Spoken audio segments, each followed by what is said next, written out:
Alle reden, keiner sagt dir jetzt. Komm, Jetzt sag redet denen mal. Jetzt redet wir. Herzlich willkommen zu der 16. Folge. Jetzt redet wir. Heute mit Erik und Haris. Haris. Kurz zusammengefasst, Bro, wir kennen uns eigentlich gut wie gar nicht, kann Ja, man Mann. sagen. Schwer. Wir haben uns bei den Jungs kennengelernt, beim Loco, beim Drini. Ja, aber Bro, im Fall, weißt du, mir letztens in den Sinn gekommen? Hä? Weißt du, wo ich dich das erste Mal gesehen habe? Oh, Mann. Ich weiß nicht, ob ich das sagen Bro, aber im Vior vor x Jahren hat es eine Schlägerei gegeben. Aha. Und ein Homie von uns, ein guter Freund von dir, Aha. war am Schläger gewesen, Pap, sind wir, glaube 2 gegen 2 gewesen, irgendwie so. Oder keine Ahnung, oder glaub sogar, die anderen sind glaube ich ein bisschen mehr gewesen. Und ich bin so reingegangen und ich bin nicht mit euch am Chillen gewesen. Aber ich habe den auch gekannt, weißt du, dann bin ich einfach drin und du hast aber mich nicht gekannt. Und ich glaube, du hast gedacht so, hey, geiles Sicht, der kommt einfach helfen. Und du bist nachher voll zu mir gut die Hand gegeben. Du so, hey, geiles Sicht und so dies, das und so. Ich schwöre, das ist mir letztes Jahr Schon, kann sein, Bruder. Ich schwöre, vor kann sein. Jahren, und dann haben wir das nicht mehr gesehen und dann eben bei den Jungs haben wir Und dann bei den Jungs, genau, wo du den scharfen Burger bekommen hast vom Gens. Das ist illegal. Ja, Wer war auch dabei nicht gewesen, Mann? Du bist auch dabei gewesen. Ja. Ah, stimmt, genau. Der, genau. was der Gens mit mir gemacht hat dort. Bro, du bist noch nicht gekommen, er hat überlegt. Der Gens ist ein guter Kollege von uns und er macht hure gerne Scheiß. Es ist einfach Ey, in seiner Mann, Natur. Ja, wir sind am Sterben, nichts gegessen, Ey, und Erik voll am was? Freuen auf den Burger. Er kommt voll hungrig und der hat sich ausgesucht, wer soll ich? Ah, der Erik kommt nachher heim. Nachher hat er den scharfen Chip dort, dir komplett im Burger rein getan. Und Bruder, alle Augen sind auf dich gewesen. Und vor allem, ich habe mir noch gedacht, der Gens war zu nett gewesen, der Moment. Es kann etwas nicht Bro, stimmen. er so, Bruder, hast Hunger und so, was willst du essen? Komm, ich mach dir und so. Ich so, weißt du, geiles Sicht, danke, Bruder. Bringt er mir mit Käse, schön. Willst du noch so, Bro, ich beiß rein, Bruder, Bro. Blitzschlag im Kopf, Ja, das war glaub ich. übertrieben gewesen, Mann. Ist das so scharf, wie man sagt? Ich habe noch nie gegessen, den scheiß Bro, Chip, Mann. ich esse scharf, Bro, aber das ist... Die Ist zu erste, weit gegangen. Bro, das ist... Scheiße. Bro, die ersten 5 Minuten, Bro, das ist illegal. Es macht keinen Spaß, Bruder. Irgendwann leidet es sich, aber es tut wirklich weh. Aber du bist cool geblieben, Bruder. Ich muss dir sagen, ich bin erschrocken, Bro. Bruder, es ist nicht für jeden, Bro. Einfach Sila, einfach Sila. Ja, man, Finger weg von dem. Mann. Das ist nichts zu tun mit dem.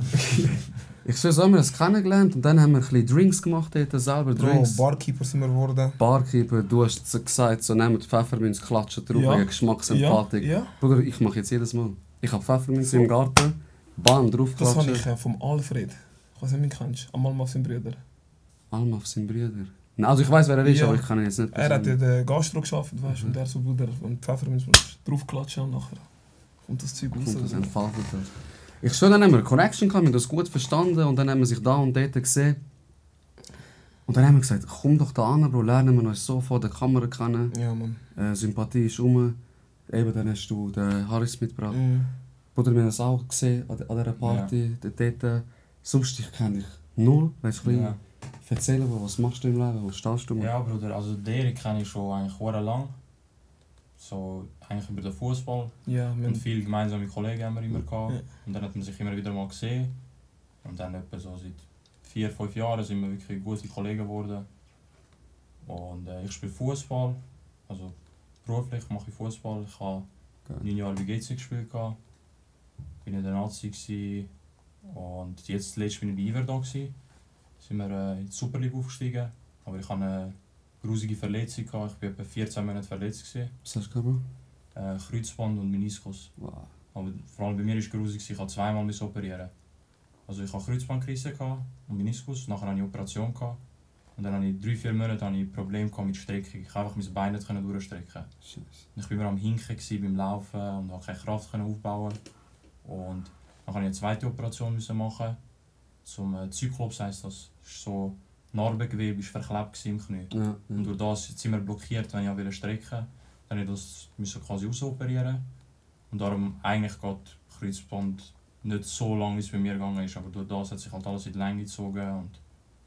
Und eben jetzt bin ich wieder da gewesen, seit ein paar Monaten wieder fit. Und der Vertrag ist ausgelaufen.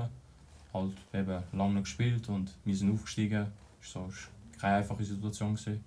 Und jetzt aktuell bin ich am Schauen noch, Mhm. was sich ergibt, weil ein Verein könnte vielleicht noch hingehen. Wie ist die Depression reingegangen? Aber wo ich mit dem Knie, das war, ist ganz schlimm gewesen, man. Schon, ja. Ja, man. Es hat wirklich Phasen gehabt, wo ich keine Lust mehr hatte, weil vor allem bevor ich die zweite OP gemacht habe, habe ich keinen Fortschritt gesehen. Du musst dir vorstellen, ich bin 6 Mal in der Woche in die Physiotherapie gegangen, hatte 4 Mal in der Woche Privattraining gehabt und nach 3 Monaten ich hatte immer noch keinen Muskel im Oberschenkel, weil ich halt ohne Streckung ist es schwierig war, zum Muskel aufbauen, checkst. Und dann war es phasenweise schon schwierig. Du denkst, was mache ich? Ich trainiere jeden Tag und es passiert einfach nichts und so. Und dann, wo ich die zweite OP gemacht habe, nachher ist wieder so, hast du wieder ein Erfolgserlebnis, sage ich mal. Du siehst Fortschritt und dann ist es immer besser geworden. Aber diese Phase, sage ich, bis zu der zweiten OP war schwer schlimm gewesen. Glaube ich, man, glaube ich. Vor allem eben, es ist ja nicht nur Sport, es ist ja das Geld, das du damit verdienst, man. Dann fragst du dich schon, habe ich jetzt alles für nichts gemacht irgendwie, nicht? Ja, denkst, ja, in diesen Momenten habe ich Angst gehabt, dass kann ich überhaupt irgendwann mal wieder Fußball spielen, weißt du, so. Das ist nicht normal, weißt, bei anderen Leuten, die ich gehört habe, ist es viel schneller gegangen und bei mir ist es schwer lang gegangen. Aber schlussendlich bleibst du einfach dran, musst positiv bleiben und du hast halt Familie, Freunde, die dich unterstützen und dann schaffst du das schon. Das war so ein bisschen die Kraftquelle gewesen. Ja, fix, 100%. So, wenn ich mal keine Lust mehr hatte, wenn ich meine Familie hatte, oder der Erik zum Beispiel, der mich gepusht hat oder mir gesagt hat, Bruder, bleib dran und so. Braucht es voll, Bro, braucht es voll, man. Ich glaube, ich nerv ihn auch manchmal, wegen ich schiesse dann am ersten ab und zu einen Faulen, weißt, wo sich so ein bisschen gehen lässt und ich schiesse dann auch zusammen und kann dann manchmal ein bisschen auf die Eier, aber easy. Ja, so, Bro, das ist so die... Kollegen braucht's, Ich schwöre, ich sage dir immer, das ist die reinste Form von Freundschaft. Es bringt mir nichts, wenn du mir sagst, geile Sicht, Hauptsache du verletzt mich nicht. Du musst etwas triggern bei mir, dass ich wachse, man, dass wir miteinander wachsen, dass wir uns gegenseitig pushen. Und ich glaube, der Vibe ist schon ein bisschen in unserem Kollegenkreis mega Und ich weiß nicht, ob das für dich so die Connection war. Bruder, ich glaube im Leben, man sagt immer zieht Sachen an. Und das ist wirklich lustig, weil in meinem Umfeld, ich habe das Gefühl, ich habe verschiedene Leute, die sich eigentlich gegenseitig nicht kennen, aber ich habe das Gefühl, jeder würde miteinander klarkommen, unabhängig von mir. Es ist wirklich krass, wenn ich so sehe, ich könnte glaube alle einfach in einen Raum tun und das, alle hätten einen riesen Vibe miteinander. Das einfach irgendwie einen roten Faden hat durch alle durch. Irgendwie, ist noch speziell, irgendwie, finde ich. Und ich höre so ein bisschen raus, Bruder, ich habe das zuletzt mal gehört, du hast also die Philosophie, am Ende des Tages ist das Wichtigste der Vibe, den du miteinander hast, man. Das ist wirklich, ich weiß nicht wann, aber irgendwann, ich habe wahrscheinlich du auch, man trifft so viele Leute im Verlauf von seinem Leben. Total. Und man sieht, ich sehe viel von außen Leute, die sich in Kreisen bewegen, wo sie entweder nicht willkommen sind oder wo die eine oder die andere Partei immer nur den Profit sieht oder man hat schon das Gefühl, es ist schon fast ein Statussymbol mit gewissen Leuten zu chillen. Ja, voll. Und ich sage jetzt wir würden uns das freiwillig niemals antun. Ja. Mit dir und wenn wir immer da sitzen, wenn man einen Benefit davon hat. Aber der Vibe ist Skandal oder ich mag dich eigentlich gar nicht oder irgendetwas. Und ich sehe das aber noch oft, ich finde das ein Phänomen, wie man sich das kann antun kann. Es ist wirklich schlimm. Das ist hässlich, Bro, Ja, zum das ist Zuschauen, ganz man. Ja, und darum am Schluss ist einfach pro Energie lügen nicht, man. Du kannst das nicht spielen, man. Es ist wirklich so. Es ist Gut hast du geredet, man. Ja, man. Sag immer, wir hocken schräg, aber wir reden gerade, man. Ich schwöre, das ist... einfach mein neues Tattoo. Einfach, was? Ich schwöre, man. Bruder, ich will dir nicht zu nahe, aber komm, ich weiß nicht, ich seht, man. Ich schwöre, das ist ein hübsches Gesichtszeichen, man. Ich sag diesen Leuten ein bisschen. Nicht nur Fußball, Model auch. Wir sind im Twitch mal durcherbt, für meine Kleidermarke schon gemodelt übrigens. Ah, genau, Bro, das jetzt kurz zu dir. Wer bist du? Was machst du? Ich weiss, wegen der Kleider weiss ich. Also ich kann jetzt nicht auf das raus, es ist mir darum gegangen, weil... Bruder, erzähl. Jetzt redet mir und jetzt glänzt mir, Bruder. Nein, so, was machst du im Leben? Wer ist der Erik, Bro, wenn du dich ein bisschen vorstellen Der Erik ist ein Träumer, Mann. Wie viele vielleicht würden sagen, ich wollte auch Fußballprofi werden. Und das hat nicht geklappt. Und mein Homie, der Christian, er war eigentlich der Mensch, der mir wieder einen Traum gegeben hat, wieder ein Ziel gegeben hat. Okay. Es war wirklich so extrem. Also, es war eine Phase, wo ich in der Lehre war, ich habe das KV gemacht, also in einer Sportschule. Und er war auf dem Weg auf dem Weg zum Profi.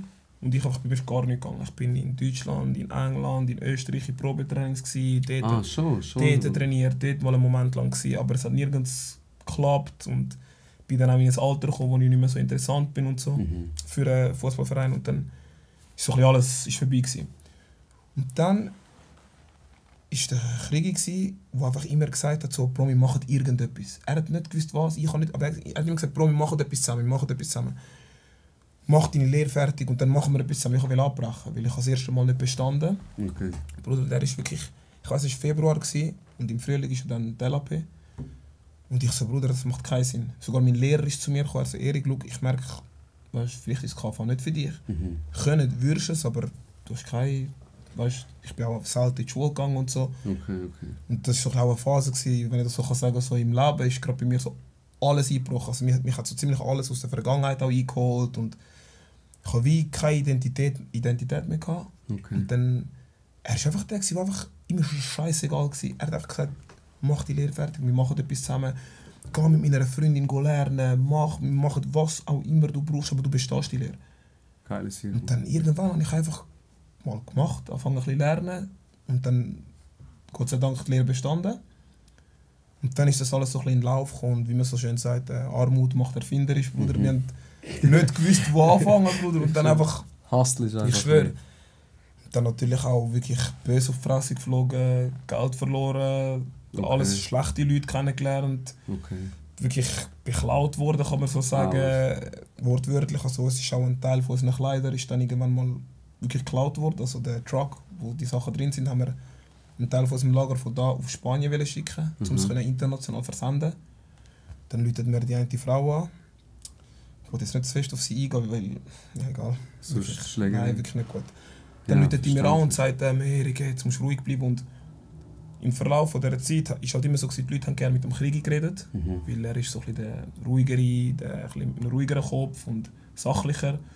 Und ich bin einiges emotionaler und bei mir war es so, wenn ich das Gefühl habe, jemand will das rippen, dann ich bin durchgedreht, ich habe dann alles gesagt. Mutter, Bro, sicher, Mann, und beim Krieg ist er hat dann noch probiert, noch ein bisschen mit denen zu reden und bei mir war es, die Leute haben sich nicht getraut mit mir reden. Und er hat dann irgendwann auch gedacht, so wie, ich will nicht bei mir kommen, Arsch kriechen und nachher rippen wir uns. Geh mit Erik jetzt reden, weißt du? Ja. Dann läutet die mir an und sagt, ja Erik, jetzt musst du ruhig bleiben und so. Eure Kleider sind weg. Ich so, was? Weißt du, was weg? Ja, der Lastwagen ist irgendwo angehalten zum Schlafen auf dem Weg. Dann einmal war irgendwie, der ganze Truck ist geklaut worden, einmal war sie haben den Truck aufgeschnitten, aufgebrochen, irgendetwas und unsere Kleider geklaut. Bruder, wer kennt meine Marke, Mann? Was redest du? Irgendwo auf dem Weg aus Spanien sollen irgendwelche Jungs aus der Hut den Truck überfallen und genau unsere Kleider klauen. Also glaubst du nicht, oder? Ich kann jetzt gerade sagen, Bro. Niemals. Eine unglaubwürdige Geschichte. Entweder hat er den Schlüssel in die Hand gedrückt, hat ein bisschen Kohle genommen und ist gegangen. Ja. Und die haben vielleicht nicht mal gewusst, was da drin ist. Sie haben einfach etwas abgefangen, weißt du, sie wissen ja nicht, was ist. Und dann haben wir probiert mit Anwalt. Und es ist eine Speditionsfirma, das heisst, die müssen eigentlich auf so Zeug versichert sein. Nein, sind es nicht. Die können das Geld nicht zurück. Ich sage, das ist ja eure Verantwortung. Du hast die Firma organisiert und die haben die Sachen verloren. Du zahlst ja die Dienstleistung. Man. Genau. Ich sage, einer von muss daran glauben. Weißt du, ich meine, geben uns das Geld wenigstens zurück oder irgendetwas. Bruder, du lachst. Am Schluss haben wir, glaube ich, etwa 1000 Stutz zurückbekommen. Mit einem spanischen Anwalt, ich am Durchdrehen, mit ihm auf Englisch am Telefonieren. Bruder, auch noch lustig. Nachdem sie, wo der Grund ist, warum meine Sachen weg sind, sie bringt mir nachher einen Anwalt und sagt, ja, das ist ein guter Freund von uns und so, der regelt das für dich und so. Ich so, wenn ihr uns alle zusammen verarschen. Und nachher irgendwann haben wir ein paar Franken zurückbekommen. Aber also hast du den Anwalt dann genommen? Nicht genommen. Er hat dann einfach mit mir angefangen E-Mails austauschen und hat gesagt, ich habe das jetzt angeschaut, das und das können wir zurück, über das und das könnt ihr bekommen, weil ich habe auch nicht gewusst, wer soll ich mich wenden? Ja, sicher. Weil das ist nicht in der Schweiz passiert, das ist irgendwo passiert, checkst du nachher. So, Bruder, und es sind noch viel mehr Sachen passiert, aber auf jeden Fall, zum nicht zu tief reingehen, faktisch, wir haben dann irgendwann einfach weitergemacht. Und dann vor Corona ist dann auch mal nichts mehr passiert, also wirklich keine neuen Kleider mehr gemacht und einfach alles ein bisschen verpennt. Und dann, weißt du, ich gehe arbeiten und er spielt Fußball und er hat in der Schweiz so ziemlich alles gewonnen, was man gewinnen kann, ist Nationalspieler geworden, lalala. Und ich bin am Arbeiten und dann, es geht ein bisschen verloren, weil, wie soll ich sagen, ich muss ja auch mein Leben muss ja weitergehen, ich muss ja auch... Man muss auch Para reinholen. Genau, ja. Ich muss arbeiten und ich merke jetzt, wo ich zwar nur das am machen bin, dass ich, du kannst nicht den Kopf überall haben gleichzeitig, weißt du, und dann, irgendwann ist dann auch so ein Punkt, wo so, hey, look, wir haben da ja etwas. Wieso machen wir da jetzt nicht? Probieren wir doch einfach das Beste daraus machen, das Maximum rausholen und einfach weitermachen. Es ist ja, egal was du machst, es ist alles ein langer Weg. Bro, es ist wirklich trust the process. Genau, und dann wieder eine Kollektion rausgebracht, dann dort wieder Fehler gemacht. Aber weißt du, das ist ja unsere Schuld. Weißt, wir machen Fehler, aber du schaust es an, du lernst daraus, machst weiter. Sowieso. Und dann wieder fast ein Jahr ein bisschen verpennt. Weil dann haben wir wie wieder Kleider rausgebracht, aber dann wie fast nur geschaut, was jetzt als nächstes passiert, statt effektiv etwas zu machen. Mhm. Dann irgendwann im Winter, ich so, das geht nicht, Mann. Weißt du, so wie jetzt haben wir wieder verpennt, Mann. Und ab dann ist so wie gewesen, okay, jetzt setzen wir das wirklich, jetzt sind wir wirklich jeden Tag irgendwas am machen. Also wirklich, du merkst irgendwie gegen außen, merkst irgendwie, du bist noch nirgends, aber gelernt und gemacht habe ich gefühlt mehr als in den letzten 4-5 Jahren. In einem halben Jahr. Auch wenn das siehst halt von außen nicht, aber wir wissen so wie, es ist etwas am passieren und wir vertrauen dem Ganzen und wir machen einfach weiter. Und ja, Mann, nur Gott weiß, wo der Weg angeht. Bruder, anstrengend. Und das ist ja auch das wie mit dem Podcast. Weißt, Leute denken immer, also ich habe ja auch Podcasts geschaut, nein, ich denke, so easy, du hast die Kamera an, er redet ein bisschen, gut ist. Bruder, Ja, voll krank. nicht. Bro, ich kann mir vorstellen, es ist Du machst Isolierung, stimmt nicht. Du kaufst Max, installier die erst mal. Ich bin voll der Techniker, ich sag dir ehrlich, ich habe Agenda immer noch. Ja, Bro, ich schwör's dir. Und dann habe ich auch gedacht, aber das ist eben das, wenn du Herzblut rein tust, dann kannst du mit deinen Schicksalsschlägen, sag ich mal, kannst du damit umgehen, Bro. Weil, wenn du nicht so viel Herzblut hast und dann wird der Wagen dort gerippt oder eben dein Knie wird gerippt, dann denkst du auch, scheiß drauf, Mann. Du machst Dann nicht scheiß weiter. drauf, weißt du. So wichtig ist mir das nicht, aber es ist immer, die Antwort, finde ich, ist immer Kontinuität. Ja. Egal was du machst, du musst einfach kontinuierlich etwas machen, dann kommt der Erfolg. Genau. Super Beispiel, Loco und Rini. Bruder, die machen nicht seit gestern Musik. Nein, Bruder, Also, du weißt noch besser, du bist Bro, noch länger mit denen befreundet. im Frankenthal, irgendwo im Studio, Bruder, sind wir am Hängen gewesen, Bruder. Text am Schreiben, also die halt Jungs Text am Schreiben, Bruder, ich habe uns ein paar Gedichte geschrieben. Nachher irgendwie, ich sehe jetzt Leute zu Liedern tanzen, wo ich mir denke, wenn ihr wisst, wo das angefangen hat, Ja, das ist hure beeindruckend. Ich finde es, egal wer, Bruder, wenn du irgendwo anfängst und dann irgendwann mal Erfolg rauskommt und definiere Erfolg. Ja. Das kann jeder anders definieren. Sicher, Weißt? Aber sicher. einfach, nur schon du berührst Leute. Mit dem, was du machst, berührst du andere Menschen. Es geht nicht ums Geld oder etwas. Das allein ist ja schon Erfolg. Sowieso. Zum jetzt bei ihnen zum Beispiel Leute gesehen, sie tanzen, sie singen. Und das ist Wahnsinn, wirklich. Liebe ist um, Bro, Liebe ist um. Und ich sage dir ehrlich, nicht nur weil es Kollegen sind, das ist ein brutaler Sound. Also, das Ja. will noch mehr. Das Ich ist- will noch mehr rauskommen. Ich habe noch nicht mit denen gechillt. Yeah. Ich habe doch gelesen, Bro, im Club, ich bin durchgegangen. Ja. Mann.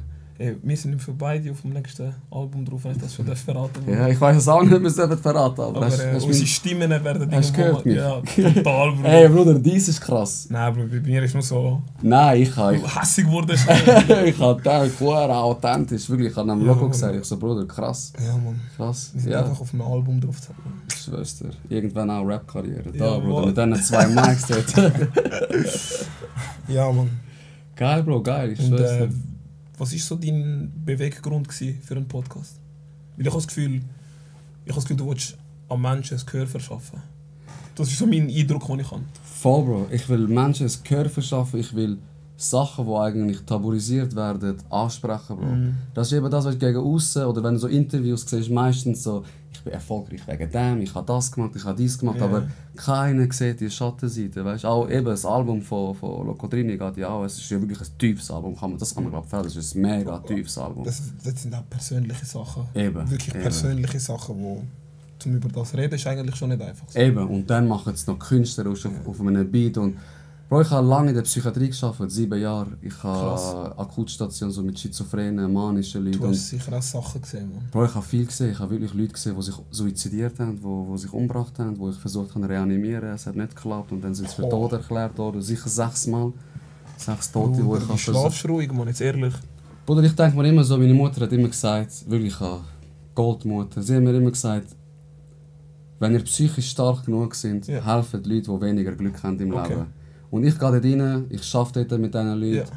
Und ich denke mir, schön habe ich die Probleme nicht, Ja. egal wie egoistisch, aber zum mich Ja, ja. abgrenzen. Ja. Aber schön kann ich helfen, weißt, schön Ja, habe ja, ich die safe, safe. Ability zu helfen. Und ich habe so ein Ritual gemacht, Bro. Ich bin rein ins Auto, ich habe fett Sounds angemacht. Ich habe gedacht, so, diese Zeit darf ich nachdenken, bis Ja. ich daheim bin. Und dann Duschen und dann ist fertig, Bro. Dann will ich okay, nicht du mehr hast nachdenken. es dann von brutal angebracht, so die Linie ziehen. Voll. So bis dahin lasse ich es an mich an Genau. und dann ist fertig. Wieso frisst dich auf? Das meine ich, Bruder. Ich kann mir nicht vorstellen, dass das spurlos an vorbeigeht. Bro, Das ist, also Selbstreflexion ist ein riesen Thema. Wenn du dich nicht reflektierst, bist du am Arsch. ja.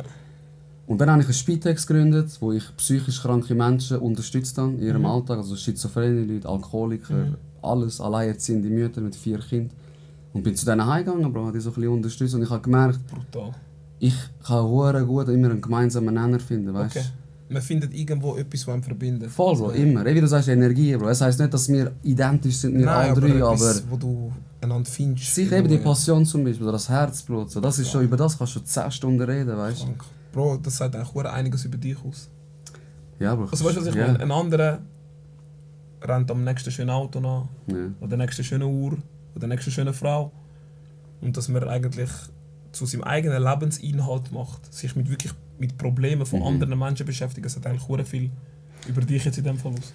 Bro, wir sind 4 Brüder und alles arbeiten in der Pflege, weißt du? Es ist, Okay, das heisst, ihr habt das es ist drin. mitgegeben, Bro. Es ist Ja. unsere Mutter, wirklich, sie hat uns schlimm therapiert. Goldige. Also Goldmutter, Ja. wirklich, lernst du sicher auch mal irgendwann kennen.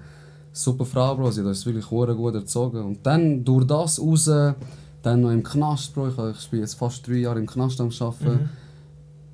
Und ich merke, die Leute feiern mich, Bro, weil ich bin real zu denen. Ja. Und ich versuche die wie aufzupushen, so, mit den Ressourcen, die du hast. Und dann habe ich mir überlegt, was kann ich machen, was ist mein USP? Mein USP ist, ich finde einen gemeinsamen Nenner mit den Leuten. Ich habe eine Erfahrung, die ich teilen kann, die nicht jeder von sich behaupten kann. Und ich sehe die Leute gerne glänzen, Bro. Also es gibt Tage, wo du neidisch bist, das ist normal, das ist eine Emotion. Ab und zu gönnst du nicht, wenn du sowieso schlecht drauf bist, schlecht nicht. Es ist ja so. Ja, Bro. ich glaube, zum Beispiel bei ihm ist das sicher auch so, als wenn du Fußball spielst und du siehst andere, die du deiner Meinung nach können die nicht so gut shooten wie du und sie sind an einem anderen Ort oder haben was für Verträge, dann es frisst sicher auch. Ja, sicher, ja. Ab und zu siehst du Spieler, wo du sagst dir selber, ich bin besser als der. Ja. Aber er ist viel weiter als du vielleicht. Und ich denke, es sind viele Faktoren, wo einer hat vielleicht ein bisschen mehr Glück, einer macht vielleicht ein bisschen mehr. Es sind immer viele Sachen, oder hast einen Trainer, der dich voll unterstützt, jahrelang, dir immer die Möglichkeit gibt und dann kann es schnell gehen. Also, im Fußball sagt man, es kann sehr schnell raufgehen und genauso schnell runter. Also, Ja. Und eben zur richtigen Zeit am richtigen Ort, das Genau, schaut das, ja. Bro, weißt du, ist gerade der Typ, der so einen sucht wie dich, gerade am Zuschauen oder nicht und ja. So, Bruder, ich schon zusammengefasst ist es so, dann habe ich gedacht, komm, ich habe dann irgendwann, Bro, ganz ehrlich, keinen Bock mehr gehabt, mit den Leuten immer reden über die gleichen Probleme, weißt du, es ist Sich so. im Kreis drehen. Oder es gibt Leute, wirklich, es gibt so, die haben gesagt, ich bringe mich um. Ich habe mal erzählt, Bro, in dem Jahr, wo ich ihn begleitet habe, 76 Mal hat er mir gesagt, Du ich hast bringe wirklich gezählt. 76 Wow. Mal, Bro. Und ich habe mir irgendwann gedacht, das ist so... Ein Floskel irgendwann. Ja, es ist so, Bro, also wenn du es wirklich Ja, willst dann ist die Signal schon lange machen, durch. so, weißt du. Und dann habe ich gedacht, das Authentische fehlt mir nicht. Letztlich den Leuten auch mal sagen kann, nein, voll nicht, man. Ja. Bevor es zusammenbrechen, Ja, dann ist es ja, deine ja. Firma. Ja. Und dann habe ich gedacht, mach doch einen Podcast und red über so Sachen. Genau Ja. so Sachen, man, die Schicksalsschläge, die Ja. dazugehören. Und das heisst nicht, nachher bist du ein Loser oder nicht, es gehört dazu zum Leben, Bro. Ja, safe. In seinem Zuhause, jeder ist am ehrlichsten mit sich, wenn er ja, allein im Dunkeln ist, Bro. Ja, Mann. Es ist wirklich, Bruder, das Authentische und so, das ist wirklich so, im Leben es passieren Sachen, hinter verschlossenen Wänden, Tränen, die fließen, wo du siehst Leute lachen und du kannst dir nicht vorstellen, was sie durchmachen. Und handkehrum, aber dann gibt es natürlich, halt eben, wie du jetzt auch gesagt hast, sagt einer, ja, ich bringe mich um, das heisst 50 Mal am Tag, dann ist so, um was geht es dir jetzt genau? Genau. Du brauchst eine Umarmung, dann ich nehme dich in den Arm, aber Dann sag aber. dann sag, was du brauchst. Voll, und nicht, voll. weißt du, so, ja, Mann. Es gibt auch Krankheiten, weißt, wo das so ein bisschen Ja, ja, Symptom klar, ist, dann ja, ist es ja. so nochmal etwas anderes. Aber Bro, so, ich schwör's dir, ich will einfach mein Umfeld glänzen sehen, man. Es ist eben auch mit dir, jetzt auch deine Kleider machen. Bro, für mich ist das etwas mega Schönes, dass du da hochst, erzählst, nachher nimmst du deinen Kollegen mit, dann erzählt er tiefe Themen, Bro. Das erzählst du nicht einfach jedem. Und auch die Depressionen, die reinkicken, Bro. Du kannst selber erzählen, du bist die Hause, eben. Der Erik sagt und dann siehst du die Leute, die rumtanzen, da Erfolg haben und du denkst dir, man, okay, also, weißt du, wie ich meine? Ja. Was spielst du für eine Position? Außenverteidiger. Außenverteidiger. Aber bei mir ist es ein bisschen kompliziert, was das angeht. Also, ich war in der Jugend eigentlich immer Mittelstürmer gewesen. Ja. Also ich habe auch in der Nazi Mittelstürmer gespielt und ich glaube so bis U18, U21, dann hat es angefangen Mittelfeld und Flügel. Und dann, als ich zu Iverdon gewechselt bin, der Trainer, der Uli Forte, hat einen offensiven Außenverteidiger gesucht und damals ist mein Berater zu mir gekommen und er so, der Uli Forte sucht einen offensiven Außenverteidiger, kannst du das spielen? Und ich bin zu dieser Zeit im Amateurbereich am Spielen gewesen, und für mich war es so wie, ich wollte einfach Fuß fassen im Profibereich, weißt du. Und blöd gesagt, mir war es egal gewesen. Er hat gesagt, komm als Goalie, jetzt probiere ich es. Ja, und ich so, ja, fix. So, ich traue es mir zu, dass ich die Position spielen kann. Und dann bin ich ins Probetraining als Außenverteidiger gegangen und hat super geklappt. Und dann habe ich den Vertrag unterschrieben und am letzten Tag vom Trainingslager, bevor wir wieder zurückgeflogen sind, ist eben mit dem Kreuzbandriss passiert. Wir waren 10 Tage in der Türkei und am letzten Tag bin ich so grusig im Rasen hängen geblieben. Und nachher habe ich das Knie verdreht und dann eben bin ich lang weg gewesen. Bro, wie ist der erste Moment, man? Wirklich so, du merkst, es macht etwas Tag vom Tempo. Ja, bei mir war es ein bisschen speziell. Es ist passiert und ich bin halt gerade neu zu Iverdon gekommen und ich bin voll, wie soll ich sagen, vielleicht ein bisschen übermotiviert gewesen. Es ist passiert und nachher, was passiert ist, habe ich in der ersten Minute habe ich übertrieben Schmerzen gehabt. Und dann ist es einfach weg gewesen, plötzlich. Einfach nichts mehr gespürt. Und ich wollte unbedingt weiterspielen, weißt du, mich zeigen. Beweisen, sicher, Bro. Dann ist der Physio auf den Platz gekommen, hat so ein paar Beweglichkeitsübungen gemacht und er so, ja, ich glaube, es ist nicht so schlimm und so. Und dann, ich so, also, ich probiere weiterspielen. Dann habe ich noch so 10-15 Minuten weitergespielt. Und dann habe ich gemerkt, das geht nicht, keine Chance. Ich habe nochmal so einen Sprint gemacht und ich habe gemerkt, bestimmt nicht. Und dann bin ich ins Spital, aber auch dort habe ich noch nicht gedacht, dass es so schlimm ist, wie es war. Okay. Und dann ins Spital gegangen und dann, ja, es wird gesagt, und nachher nichts, Bruder, voll am Brüllen. Ja, normal, Bro, normal. Gehört auch voll dazu, man. Ich schwöre, das ist auch so etwas, wir Männer mit uns nicht. Bro, es ist Tatsache, Männer, Ego-Problem, das ist wie Ketchup und Mayo, Bro. Das nicht? Das habe ich schon lange hinter mir gelassen. Das ist etwas, was mir scheißegal ist. Ja, sicher, aber Emotionen, 100%. Einfach raus, aber es ist schon alles. Oder das Schwanzlängenmesser, das ist auch immer so etwas, Bro. Ja. Du kommst in eine Runde. Und dann geht es um der längste. Ich wäre der längste, wer ist der krasseste? Ich tue krass, damit die Leute nicht denken, Kollege. Und das musste ich auch müssen lernen, Bro. Ich sag dir ehrlich, ich habe das auch müssen lernen. Safe. Aber das ist dann auch wieder Aufmachen. etwas, so wie in welchen Kreisen bewegst du dich. Das Aber das findest du halt erst raus. Ja. Du findest dich oftmals in falschen Kreisen, bis irgendwann checkst du, ich gehöre da nicht an. Und dann irgendwann triffst du die richtigen Leute und so. Und manchmal ich check auch nicht Menschen, die man trifft im Leben. Manchmal für mich das ist etwas so hure so mindblowing, wie sich Zufall ergeben und dann findet man sich wieder irgendwie über 7 Ecken und so. Das ist manchmal, und das kann manchmal so, das können so lebensverändernde Erfahrungen sein, weißt du. Ja, oder eine Freundschaft entwickeln, wo du nie denkst, eben Bro, wie wir zusammen am Schlägler anscheinend. Dann auf der Dachterrasse dort, von der Sektion und jetzt hocken wir da und nehmen den Podcast auf. Ja, man, ich schwöre, man. Es ist ab und zu geht es über Ecken und Im Kanten. Leben passieren Sachen, Bro, das kannst du dir nicht vorstellen. Bro, mit Mutter, was ich erlebt habe, nach 25 Jahren. Voll, das ist krank. Bruder, das ist eine Geschichte, das kannst du ein Buch darüber schreiben, kannst du verfilmen, so etwas. Willst du erzählen? Bruder, ich bin bei einer Pflegemutter aufgewachsen, Okay. aber von Baby so 1,5 bis 4, 5 Okay. so. Und die Frau, die mich dort aufgezogen hat, habe ich also quasi mit 5 so das letzte Mal gesehen. Okay. Und für mich ist so das meine Mami. Ja. Und dann sind 25 Jahre vergangen. Und ich habe halt Krisen, weißt, so Familiendramen, wirklich filmreife Dramen, Okay. die über die Jahre hinweg passieren. Und dann bin ich mit ihm im Ausgang gewesen, hacke dicht, nächsten Tag Match gehabt und ich frage ihn noch so, Bro, weißt du, gib mir dein Auto und so, weil ich habe morgen Match frei und so. Ich bringe dann nach dem Match das Auto wieder und so. Weil, Bro, wir sind die ganze Nacht, ich bin ohne Schlaf am Match gegangen. Dann hocke ich im Auto, schaue Insta und auf einmal eine Nachricht von einer Frau, Nadia Sutter. Und ich habe den Namen gesehen, bei mir schon, weißt du, auf Insta etwas und so. Ich habe es nicht beachtet. Kann ich die Nachricht lesen? Hey Erik, du bist, ich weiß nicht, ob du dich noch daran erinnern. Du bist mein kleiner Brüderli gewesen, bevor man dich uns weggenommen hat. Bruder, Bro, ein Gänsehaut. riesen Text. Und dann, ich natürlich, und ich schwöre, das glaubt mir keiner. In dieser Zeit, also quasi an dem Tag, wo ich die Nachricht überkam, war ein Sonntag.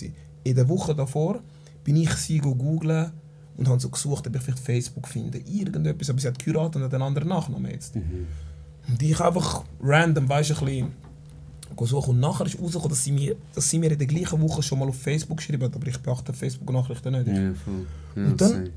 sind wir wirklich aneinander vorbei quasi dort. Aber das ist in der gleichen Woche passiert. Und dann am Sonntag schreibt sie mir die Nachricht. Bruder, ich bin aus allen Wolken gekriegt, weil ich Kater vom Jahrhundert hatte. Match vor dir noch? Bro, nein, Match fertig gewesen, Bruder, ich bin Aha, tot gewesen. aha, danach Nach dem Match Aha. rufe ich ihm an. Ich so, Bruder, du glaubst mir nicht, was passiert ist.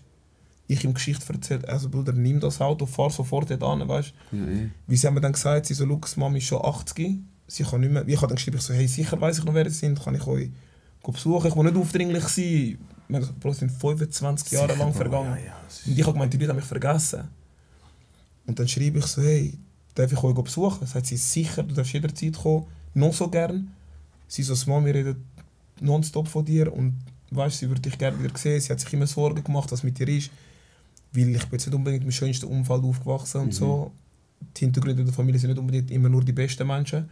Und sie hat das halt alles gesehen und hat halt durch das immer Angst gehabt, was wird aus dem kleinen Bub? In so einem Kreis, in so einem Umfeld. Weil sie weiss ja nicht, so, ich bin eigentlich immer, ich behaupte, ich habe x Tausende von Schutzengeln, weil mir ist alles super gelaufen eigentlich, weil mir ist nie etwas Schlimmes passiert, gross. Ich bin nicht irgendwie, keine Ahnung, in einen Drogensumpf gefallen oder wie ich habe andere Jungs gesehen, die ganz kaputt gegangen sind. Mir war nie etwas gewesen, ich habe geshootet und so, ist easy. Und dann nehme ich sein Auto, fahre ich dort hin und sie wohnen verdammt weit weg, Toggenburg irgendwo. Und sie schickt mir die Adresse und ich fahre dort hin und ich habe nicht gewusst, was auf mich zukommt. Ich habe einfach keine grossen Emotionen gehabt. Ein bisschen leer, so. Ein bisschen, ja, nicht gewusst. Und dann stehe ich dort und dann steht halt meine Schwester, also es ist halt für mich ist das meine Schwester, Sicher so, ja. Nadia vor mir und ich war klein gewesen, Bruder, und sie war ein Teenager in dieser Zeit. Es ist immer, ich habe Fotos, ich bin bis auf die Knie gekommen. Und jetzt ich bin einen Kopf grösser als sie und sie schaut mich einfach an. Sie sagt einfach, ich umarmen, weil es war Corona-Zeit. Ich so sicher so, man Scheiß auf die Massnahmen. Land das Corona kommt an, weißt du. Kollege. Da sie fängt voll an zu brüllen. Und ich dort immer noch nicht so... Ich bin dort gewesen, okay, ich kann es wie noch nicht einordnen, was da jetzt gerade passiert. Dann laufe ich in die Wohnung rein. Sie hat 2 Kinder, die dort so alt waren wie ich zu der Zeit, wo ich bei ihnen gewohnt habe. Und die 2 schauen mich so an. Der Kleine war irgendwie 3 und das Mädchen 5. Und dann kommt ihr Mann mir entgegen. Und ich sage, hallo Erik. Und er sagt, hey, du bist der Erik. Weil er hat Nadia vor 20 Jahren kennengelernt. Und er so, ich höre seit 20 Jahren von dir. Und Bruder, ich habe immer gedacht, keine Chance, dass die Leute noch ein Gedanke an mich verschwenden. Weil Du bist weg, so, ja. Ja, aus den Augen, aus dem genau. Sinn. So, ja. Und ich so. Und dort ist bei mir erstmal gekommen, wie... Also ich war dann irgendwo noch präsent gewesen. Aber auch noch nicht so... Ich bin immer noch nicht so reingefallen. Dann gehe ich rauf. Dann sehe ich die Mami. Bruder, sie ist mir bis da noch gekommen, bis zu der Brust irgendwie. Bruder, ich bin auseinandergefallen. Ich habe noch nie in meinem Leben so unkontrolliert losgehört. Das Schluchzende. Das. Bruder, wirklich... Seele. Mit Seele. Ey, ja, alles ist rausgekommen. Ich finde, es ist gefühlt... Ich glaube, alle Schmerz vom ganzen Leben zusammenzählt, glaube an dem Moment so ausgekotzt. Krass. Sie mich am trösten. Und Bro, sie ist 80, hat eine Lungenkrankheit gehabt und hat auch nicht mehr allzu viel Kraft gehabt zum Reden. Sie hat eine Sauerstoffmaske gehabt. Und schon, wenn ich zu laufen komme, sie ist schon vom Fenster da oben am Winken, mich am Rufen und so. Aber ich bin erst, als sie so vor mir gestanden ist, dann bin ich auseinandergefallen. Krass. Dann haben wir geredet. Und sie hat wirklich alles Mögliche erzählt. Und es war speziell, weil sie hat mich als Baby und mich jetzt wie nicht zusammentun. Sie hat von mir in der 3. Person geredet. Wenn sie über mich erzählt hat, sie so, der hat das und das gerne gegessen. Für sie hat das wie nicht. Ja, aber 25 Jahre so, oder? Sind weg. Bruder, richtig krass gewesen. Und ab dort war es so wie, ab dort bin ich jeden Sonntag zu ihnen gefahren.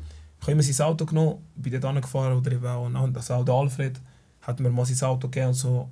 Das ist auch wieder Kollegen, sind da, geh dort hin, weißt du. So. Das sind richtige Brüder, Bro. Und ich hatte noch kein Auto gehabt und so. Und dann haben wir, das war im November, bin ich so jede Woche dort hin und dann, es war einfach so, ich hatte so das Gefühl von einer Mutter wieder gehabt. So. Es klingt vielleicht jetzt ein bisschen blöd, ein bisschen kitschig und so, aber es war halt für mich so. So, Bro, es klingt gar nicht kitschig. So wie, für mich ist das in dem Moment einfach so, ich habe jetzt wieder eine Mami, Fix.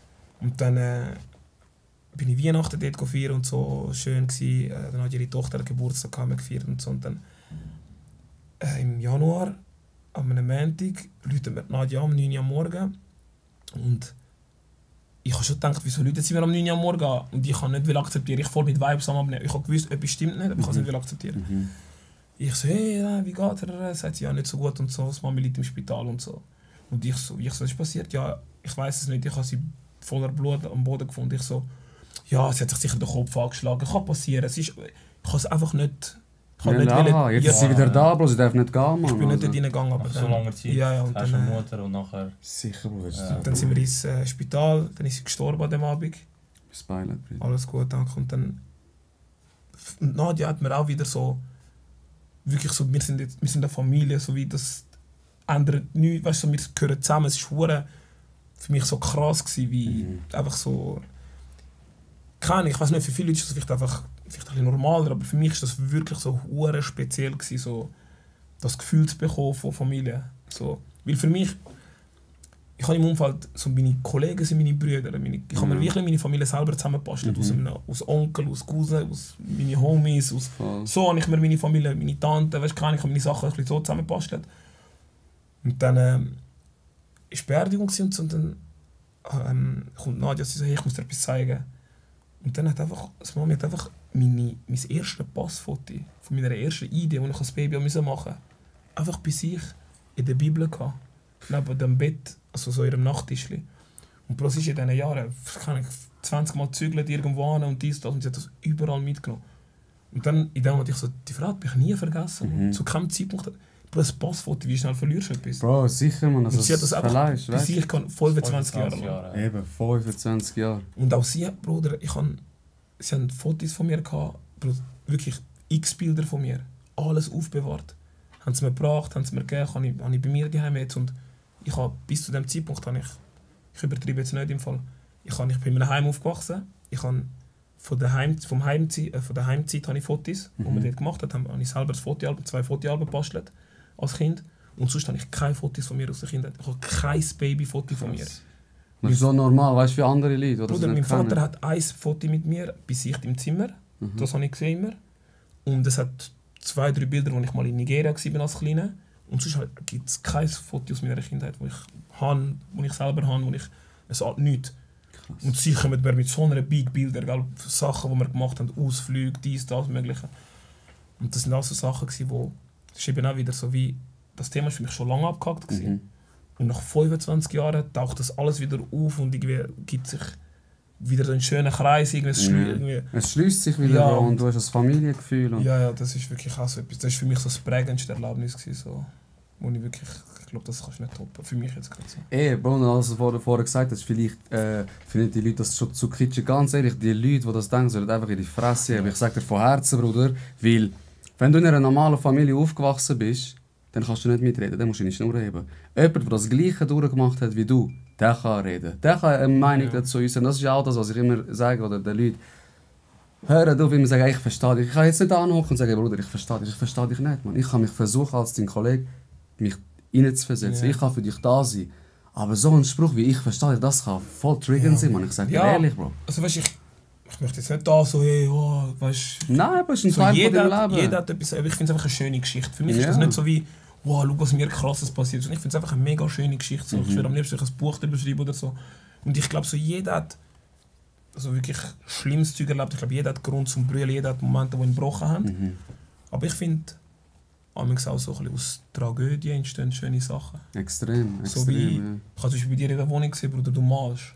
Und ich glaube, das kommt nicht von nichts oder von ungefähr. Ich glaube, das sind auch seine Hintergründe. Weißt du? Das hat schlimm im Hintergrund. Das ist für mich wirklich, Malen ist für mich, egal jetzt auch wie kitschig das klingt, Bruder, es ist für mich Emotionsverarbeitung. Das ist so, dass ich habe viele Emotionen in mir und ich kann die nicht immer aussprechen oder nicht im richtigen Sprachrohr verpacken. Und dann, wenn ich voll so in meinem Kopf bin, Bro, dann nehme ich die scheiß Leinwand und dann fange ich an malen, Bro, und ab und zu bin ich 6-7 Stunden dran. Krass, und es ist so... Ja. Ich kann mich richtig auspowern. Ja, es ist, ein anderer geht trainieren, ein anderer macht Musik, ein anderer schreibt das Gedicht, eben du malst. Genau, Bro, genau. Also Malen und Jiu-Jitsu sind für mich 2 Sachen, Bro. Das ist... Du hast mir auch schon gesagt, ich soll ins Jiu-Jitsu kommen. Bro, komm unbedingt, ich sag dir. Oder ihr nehmt mich dort in den Griff, in meinen Hals, Bruder, am nächsten Tag laufe ich so umeinander. Hey, Bro, da kann ich dir etwas sagen, Bro, das ist auch genau gleich. Ich bin angegangen, Probetraining, voll enthusiastisch. Ich bin der Kollege vom Emra und der Emra ist ein fucking Tier. Also im Der Jiu-Jitsu. Emra, jedes Mal, wenn ich sehe, muss er mich irgendwie schnell nehmen, irgendwie meinen Arm drehen. Wirklich, er ist ein Motherfucker. Und er hat mich genommen. Ich wollte so ein bisschen mich beweisen, Mann. Keine Skills, Bro. Ich bin angegangen, Probetraining. Drunter. Bro, Knie, da drauf. Tak, tak. Bro, Rippe. beim Brustbein, da gebrochen. Direkt. Direkt gebrochen, Bro. Da auch gebrochen. Und der sagt, komm mal ins Training. Bruder, das ist einfach, ich bin zu enthusiastisch wie Okay, du. das ist wie, motiviert. gerade weil ich bin auch da. Bruder, ich habe es verdient, Das am ist wieder Ende Gas vom geben. Tag. Okay. Ich schwöre. Zeigen und Ja, so. ich bin auch etwa. Kein Respekt. Ich sehe Kraft, ich schwör's dir, so. Und dann die Leute haben sich gedacht, haben wir noch können, Also du bist schauen ein wir kleiner jetzt. White Belt, was Ja. sieht man deine Fresse, Mann. Und dann haben sie mich bam, bam. Und Bro, es hat geknackst und ich wollte aufstehen. Ich habe gedacht, Ist nicht shit, gegangen. Mann. Hast du gerade gemerkt? Ja, aber ich habe nochmal ein Sparring gemacht nachher, wo ich dachte, ich gebe nicht auf, aber Ja. ich bin innerlich bin ich am Brüllen. gewesen, Mann. Durchdrehen. Ich bin am Kochen, mein Puls war auf 1000 gewesen, Bro. Mann. Und du Ich hast nicht schwör's gewusst, dir. was haben die gerade mit mir Ich gemacht? habe das Handy gemacht, was ist das gewesen, Mann? Ich schwör's dir. Und 2 Jahre lang, Bro, hat der Arzt es falsch diagnostiziert, der kleine Noch dazu. Wichser. Bro, ich bin immer mit Masse. Also wenn es gebrochen wäre, du könntest nicht schnaufen. Ja, eine Prellung. Was redet der? Also das ist Muskel. Bruder, ich in Bali. Zerrig.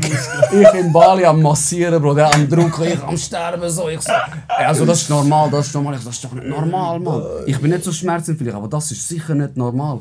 Irgendwie ich zum Arzt, ich so, du musst das MRI machen, Mann. Ich sehe es nicht mehr, du musst MRI machen. Ist gebrochen. Am nächsten Tag läutet er mir an. Also wir haben nochmal einen Bruch gesehen, es sind 2 Brüche. Das sagt er was. Krass, Mann. Darum, und es ist auch das, wie du sagst, Bro, aufgeben ist in dem Moment wie keine Option. Es kommen depressive Tage, es kommen Scheiße. Bro, ich kann auch brüllen und es ist, für mich ist es nicht mal Karriere, weißt du? Ja, Ich würde so- nicht, ich sage jetzt nicht, ich gehe UFC, ich Ja, gehe du hast da, etwas gefunden, das dich erfüllt. Ja. und wo das mich ist wieder weg. erfüllt, Bro. Und es ist weg und ich bin wirklich, bei mir ist so, kann ich nicht trainieren, friss ich Scheiße, ich liege nur die Ja, so ein Teufelskreis. ich schwöre dir, Bro. Und dann werde ich fetter und dann schaue ich immer in den Spiegel und denke mir, ekelhaft, was du dort siehst. Und Ja. anstatt einfach rauszukommen, und das ist ja auch so ein bisschen im Podcast, Bro. Die Leute hören dazu und vielleicht sind sie in einer Situation gewesen, wie du und die sollen Kraft daraus schöpfen oder ihr erzählen oder mir erzählen, was wir wie gemacht haben. Und das ist so ein bisschen meine Frage auch an euch. Was macht ihr, wenn ihr in so Situationen seid? Oder was machst du in diesen 25 Jahren, Bro, wo du denkst, du bist vergessen gegangen? Und klar, Kollegen, Familie, das Ja. höre ich bei euch beiden raus, ist Ablenkung, ist verdammt schön. Ich bin auch ein verdammt soziales Tier, aber was machst du, Bro, wenn der Tag voll dunkel ist, man? Bruder, wenn wir jetzt ganz tief hineingehen. Ganz tief, Bro, voll rein. Bruder, ich habe mein erstes Tattoo ist vom Eminem, also quasi eine Textpassage vom Eminem und das heißt You feel you've died because you've been killed inside, but yet you're still alive, which means you will survive. So, ich bin an einem Punkt gewesen, Schön, man. wo jetzt im Nachhinein weiss ich habe eine Depression gehabt. Mhm. Und Sturkopf, wenn ich bin, ich weiß ja besser. Ich brauche keinen Arzt, ich brauche keinen Psychiater, ich weiß es ja besser. Ja, Ego, ja. Ego, das sind wir wieder. Ego wieder Bruder, einmal. jetzt. Aber, Bruder, es war, mein Körper hat zugemacht. Also, ich war teilweise im Morgentraining, auf dem Fußballplatz gestanden und ich bin einfach in Tränen ausgebrochen. Und dann haben wir vielleicht eine Übung gemacht, wo du kommst den Ball über und musst schiessen und es ist nicht gegangen, Bruder. Mein Körper hat das nicht mehr machen können. Ich kann es nicht erklären, ich weiß nicht wieso. Und dann bin ich einfach am Heulen gewesen. Und dann ist das weitergegangen, es hat Tage gegeben. Ich meine, so depressiv, so ein Hauch, ein bisschen depressiv, das hat man ja immer mal. Ja, so man ist ein bisschen im Loch. Sowieso, Aber Bro. dort war so, das ist jetzt nicht, ich bin schlecht drauf heute, sondern irgendetwas ist nicht gut.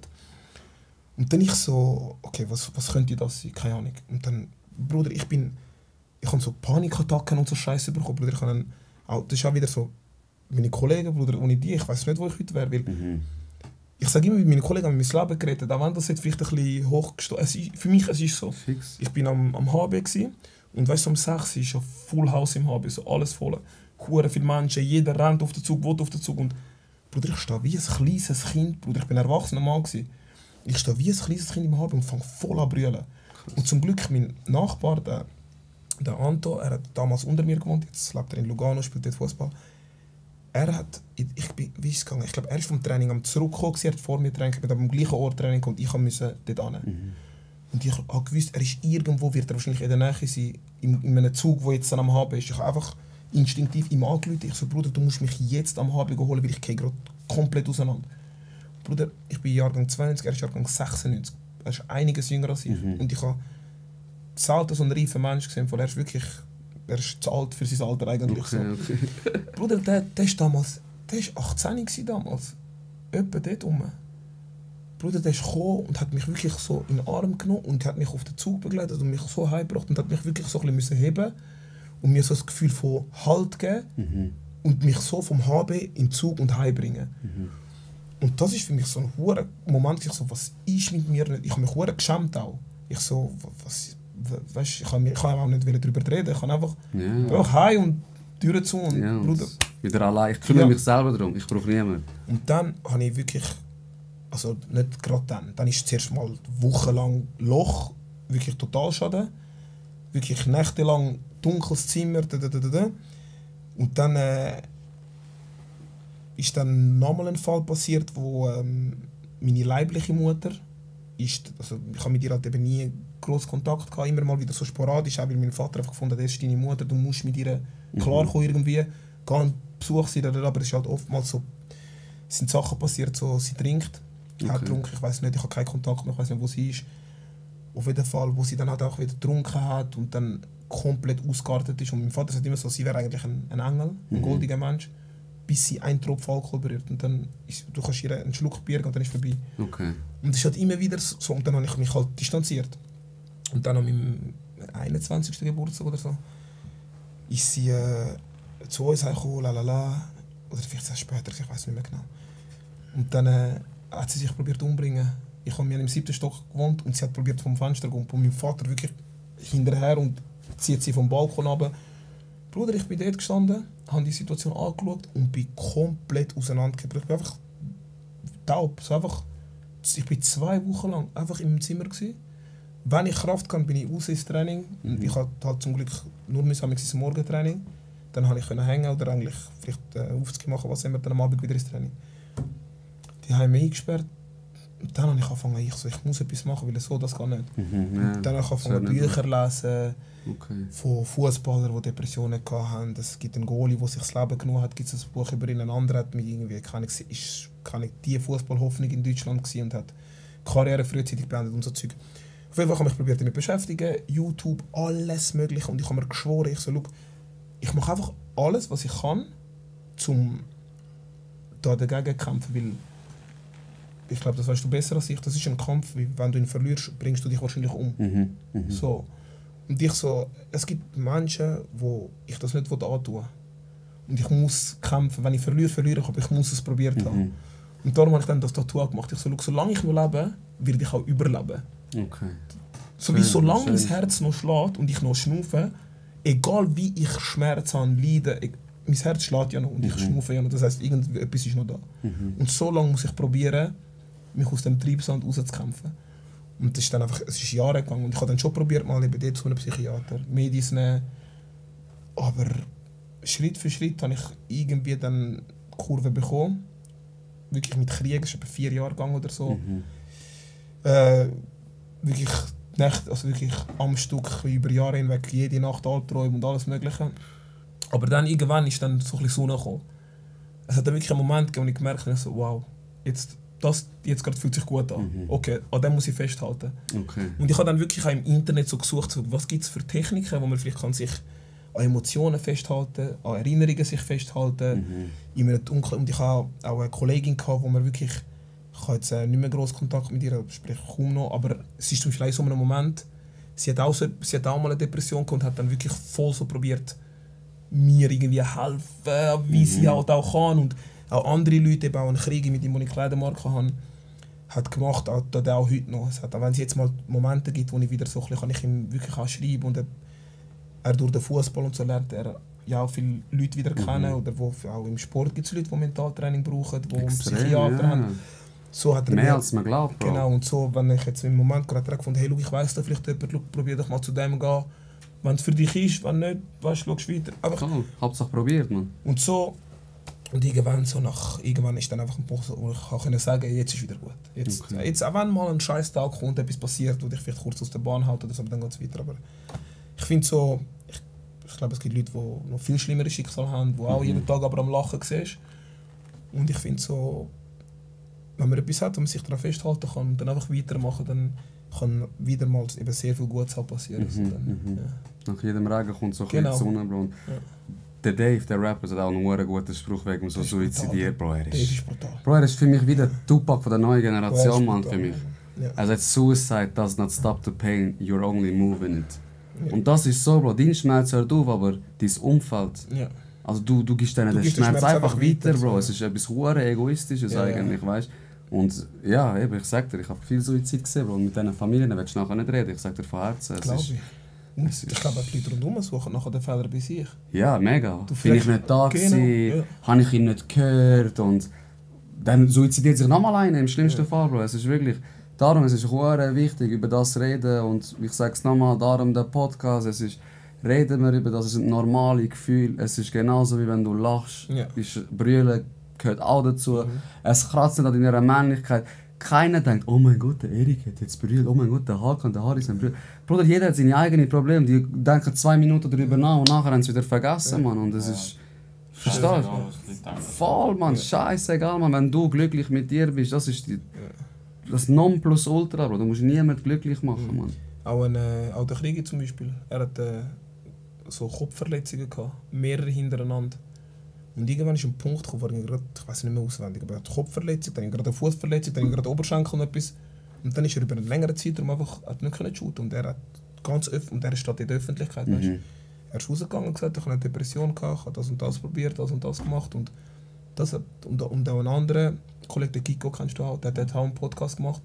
Der hat nicht mehr können shooten und er ist in die Öffentlichkeit gegangen und hat auch das Thema angesprochen, hat jetzt auch so, wie sagt man dem, so wie stiftungmäßig gegründet, so für Mental Health, wo man kann halt spenden, wo Leute halt unterstützt werden und schön. hat auch so ein Event gemacht, wo man zusammenkommt und auch Sachen kann ansprechen und ich glaube, es ist so ein Zeitalter, wo das so ein bisschen weniger ein Tabuthema wird, Voll, wo voll. so die Leute können offener damit umgehen, man kann sagen, es geht mir scheiße.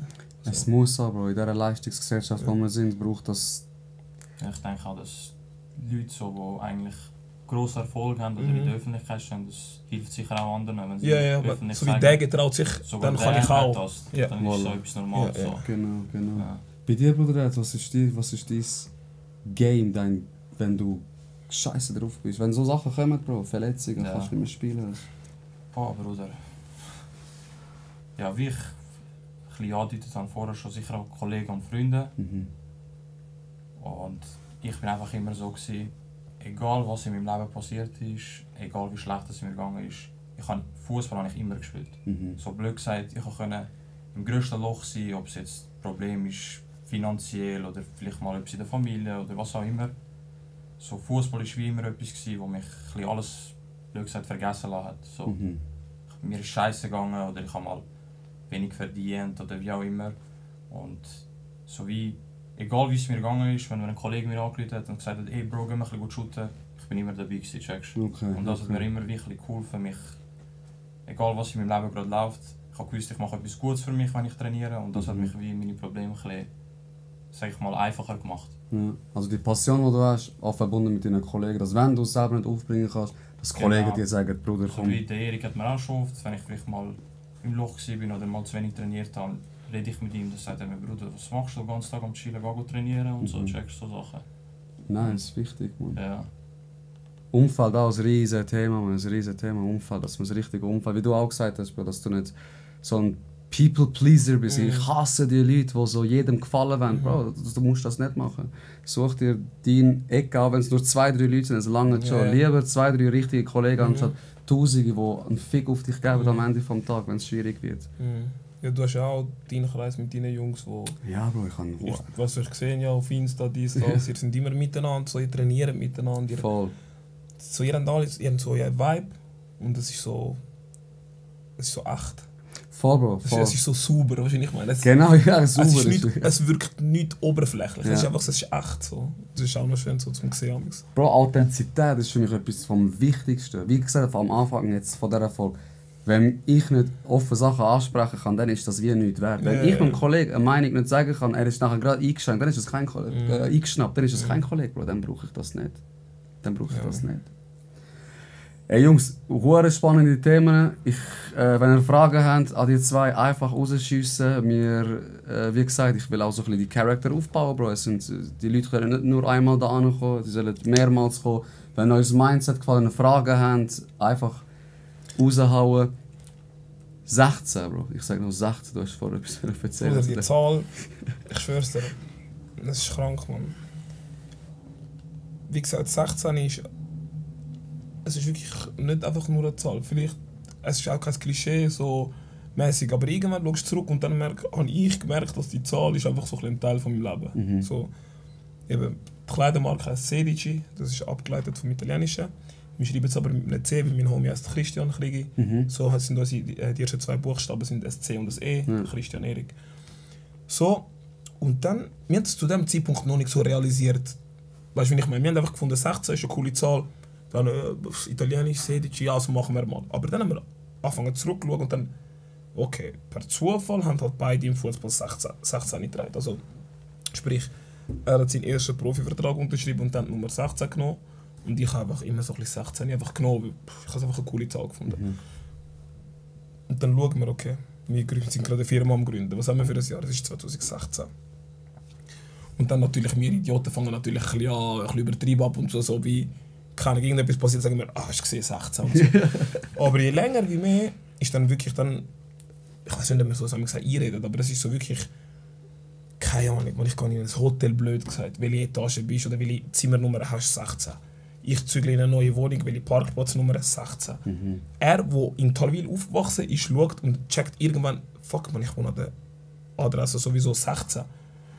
Und einfach alles, und dann nehmen wir das natürlich auch gerne mit. Ja, sicher. Und dann ist so wie, dann achten wir natürlich auch darauf. Das heisst, wenn jetzt zum Beispiel eben der Anto, der, wo ich dir erzählt habe, der mit am HB da rausgeholt hat, ist jetzt zum Beispiel zum FC Lugano gewachsen, hat Nummer 16 genommen. Mhm. Wahrscheinlich ihn kratzt es nicht, er hat es wahrscheinlich nicht wegen uns gemacht. Aber wir sagen natürlich, ey Bruder, hast du gesehen, er gehört zu uns, er hat 16.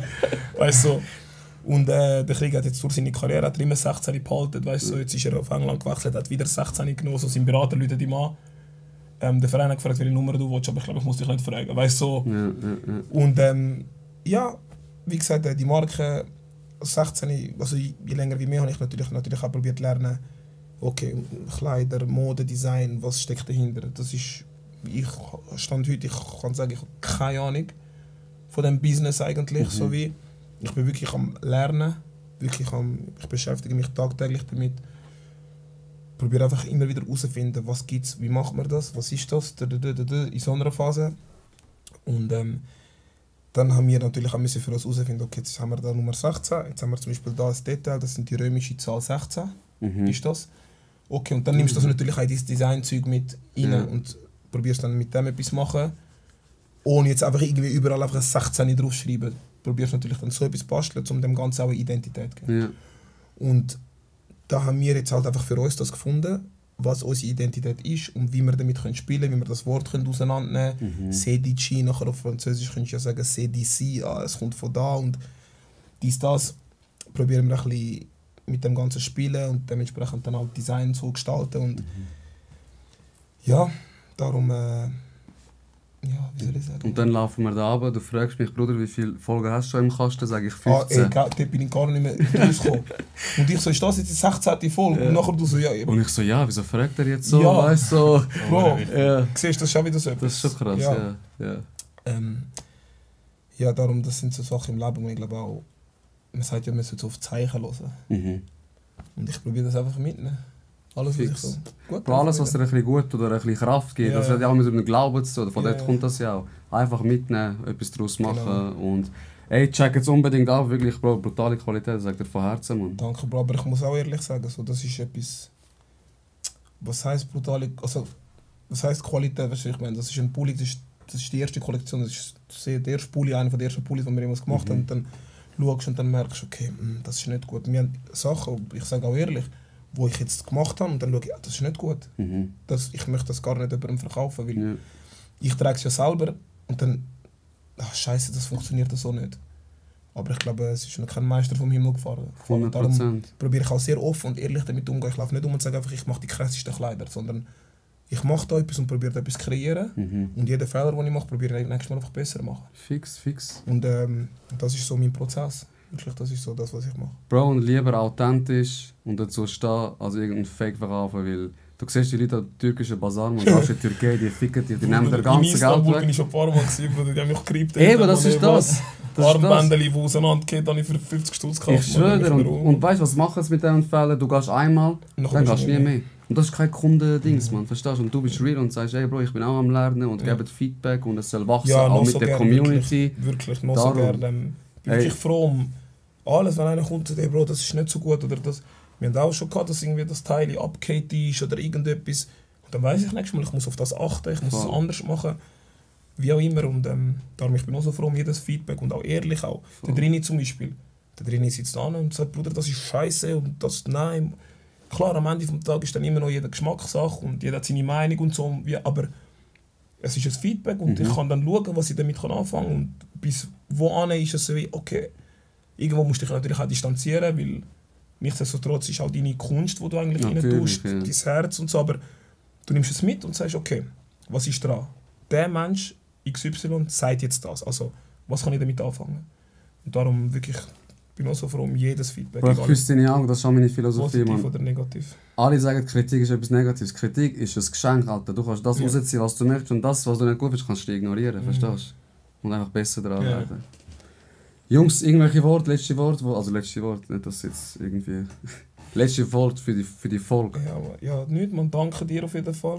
Ich finde es grossartig, ich sage es ganz ehrlich, jetzt möchte ich wirklich nicht irgendwie Arschkriechen oder irgendetwas, sondern ich finde es einfach nur brutal, dass du einfach Leute bei dir willst haben. Es ist völlig egal, was für ein Background, was für ein Status, was für egal was. Einfach reden, Bruder, eine Stimme geben. Ich schwöre, Bro. Ein bisschen Herdenwärme spüren, obwohl es brutal warm geworden ist. Ich kann nicht wissen, man Schweißpartikel auf meiner Stirn. Ich schwör's dir. Du, Brudi? Ja, nicht, Bruder. Danke dir, dass ich auch da sein konnte. Es war eigentlich voll spontan. Es war nicht geplant. Ich bin einfach zufällig mit ihm gerade mitgekommen. Eigentlich geplant, einfach warten auf die Erik und dann nachher weitergehen. Aber danke dir, Bruder. Es war eine geile Folge. Und sehr gern, Bro. Immer gern. Immer wieder. Wie gesagt, wenn es Fragen gibt, einfach fragen.